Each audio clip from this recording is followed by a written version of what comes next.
ঢাকা মহানগর গোয়েন্দা পুলিশের ডিবি অতিরিক্ত পুলিশ কমিশনার মোহাম্মদ হারুন-অর রশিদকে বদলি করা হয়েছে। ডিবি থেকে সরিয়ে তাকে ডিএমপির অতিরিক্ত কমিশনার ক্রাইম হিসেবে পদায়ন করা হয়েছে। বুধবার ডিএমপি কমিশনার হাবিবুর রহমান স্বাক্ষরিত এক অফিসে আদেশে এই তথ্য জানানো হয়েছে। এতে জানানো হয়, ডিবির অতিরিক্ত কমিশনার হারুন-অর রশিদকে বদলি করা হয়েছে। তিনি ডিএমপির অতিরিক্ত কমিশনার ক্রাইম হিসেবে নিয়োগ পেয়েছেন।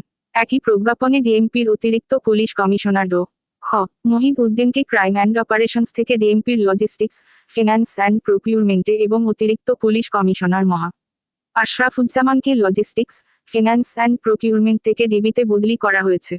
প্রসঙ্গত, 2022 সালের জুলাইয়ে ডিবিতে একেএম হাফিজ আক্তারের স্থলাভিষিক্ত হন হারুন-অর রশিদ।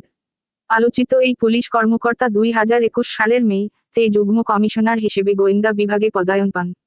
এর আগে ডিএমপির তেজগাঁও বিভাগের উপকমিশনার এবং নারায়ণগঞ্জ ও গাজীপুরে পুলিশ সুপার হিসেবে দায়িত্ব পালন করেন।